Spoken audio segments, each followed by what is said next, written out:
Hi there. Let's step carefully through question 2.60. So, apparently, the Ford Motor Company has a performance management process, or at the very least, they used to, that for a time assigned 10% of managers a score of A, 80% of their 18,000 managers a score of B, and then 10% of their managers a score of C. And notice I took some time here just to organize the information in the question. I think that's the hardest thing to do because you'll hopefully notice that the actual calculations we're going to do look familiar. It's just in order to build those calculations and a picture of what's going on, we need to organize the information.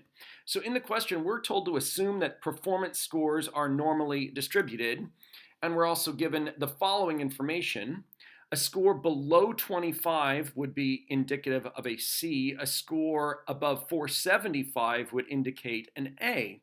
So notice we know the shape of this distribution. We're told to assume it's normal, but we don't know its center and its spread. So our goal is to determine those two values. Believe it or not, we have enough information here to do exactly that.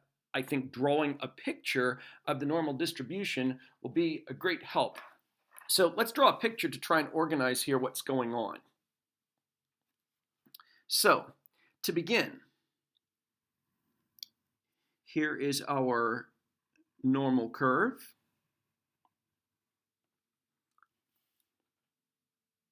Let it focus for you. Okay, notice we don't know the mean. I am going to label it, but I don't know what it is. I'll call it X bar. I also don't know the standard deviation. The goal of this question is to figure out those two values. Now, what's interesting, I have been told that 10% should get a C. And I know that a score of 25, below 25, indicates a C. So I know that down here, a score of 25 should give me a C. And I know that 10% of managers are assigned that value. I know that the area down here in the normal density function, if this were turned into z-scores, which we will do in just a moment, this area down here should represent 0.1% of managers. So notice I can find now the z-score that corresponds to a performance score of 25. I can use the inverse norm command because what you have here is a percentile. A score of 25 would put a manager in the 10th percentile. That means that their performance score is as high or higher than only 10% of managers at Ford. So let's go to the inverse norm command here. I'm given a percentile, so I can find the corresponding z-score pretty quickly. Second, variables, the inverse norm command is number 3. Press enter. So notice I need to put in the area, or in this case the percentage, that would be 0.1. The mean and standard deviation are 0 and 1 because we're going to work with z-scores. I'm going to press enter. Execute the command on the home screen. So I have a z-score of negative 1.28. So I'm going to go ahead and label that on my picture. So down here, this should be z equals negative 1.28. Now, I'm in a position to build a little equation. It's not going to help me quite yet find x bar and s, but it's half of the puzzle. So I know that that z-score, 1.28 standard deviations below the mean. Not knowing the mean or the standard deviation is not a problem. I can still use the z-score equation. That z-score of negative 1.28, that should be found by taking the actual performance score of 25 and subtracting the mean that I don't know and dividing by the standard deviation that I don't know. So I can use the z-score equation to build this expression right here. Now notice I have two unknowns. I don't know x bar and I don't know s. Well, that's not a problem because I can build another equation using additional information. I also know that 10% of managers receive A's. So up here, the upper 10% of performance scores, these individuals receive A's. And I know that that cutoff score is 475. So once again, I can find the z-score that goes with 475. I would hope that some of you would already recognize that that z-score is positive 1.28. So notice the normal distribution is perfectly symmetric. So if a z-score of negative 128 is the cutoff for the lowest 10%, then the upper 10% should be cut off by a z-score of positive 1.28. I'm going to go ahead and show you, though, how you can confirm that. So the 10% is not a percentile, but I can make a percentile here. 475, that performance score is the 90th percentile. If 10% of scores are above 75, then the number of managers, the percentage of managers that receive a 475 or a value lower than 475 is 90%. 10% above, 90% below. So if I want to use the inverse norm command, I can confirm the value of this z-score here by using 0.9 in the inverse norm command. That's my percentile.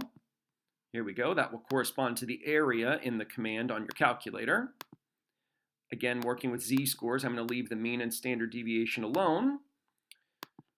There we go, 1.28. It had to be that because this is completely symmetric. So this corresponds to a z-score of positive 1.28. So once again, I can use the equation for z-scores to build a simple equation. 1.28 is the z-score. That equals the score, the performance score of 475. Take away the mean for performance scores that I don't know, and divide by the standard deviation of performance scores. Again, I don't know that either. So you can expect on your test to actually have to use the inverse command, the inverse normal command to work backwards to find a z-score and then to set up a z-score equation and solve.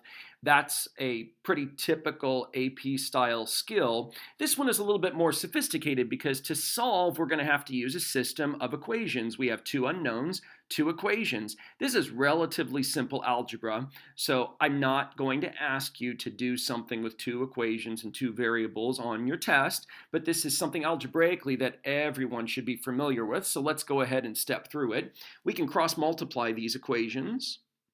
So that will give me negative 1.28 times the standard deviation, which I don't know. And that's going to equal 1 times this numerator, so that will be 25 minus x bar. Same thing on this side, I can cross multiply. So this time I have a positive 1.28 times the standard deviation. That will equal 475 minus x bar.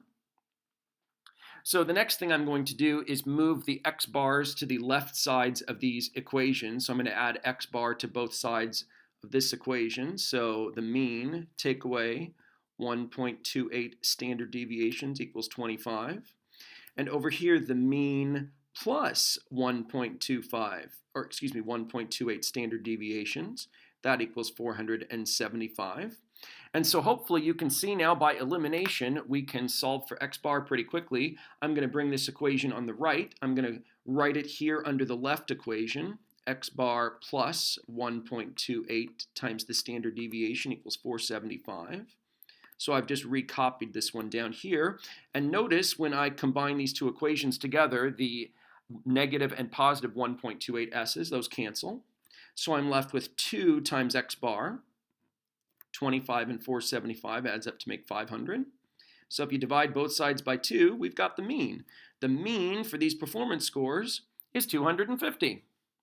So the only thing left to do to answer the question completely is to solve for the standard deviation of these performance scores. And we'll do this by substituting. If I know the mean is 250, I can substitute it into this equation right here. So you could have substituted into either equation. I'm just using this one because I've got more space. So the 250 is the mean plus 1.28 standard deviations. That should equal the 475. So we can subtract the 250 from both sides. So 1.28 standard deviations should give me 225. Divide by 1.28, and we're done. So the standard deviation of performance scores, if you round it, it's approximately 175.8.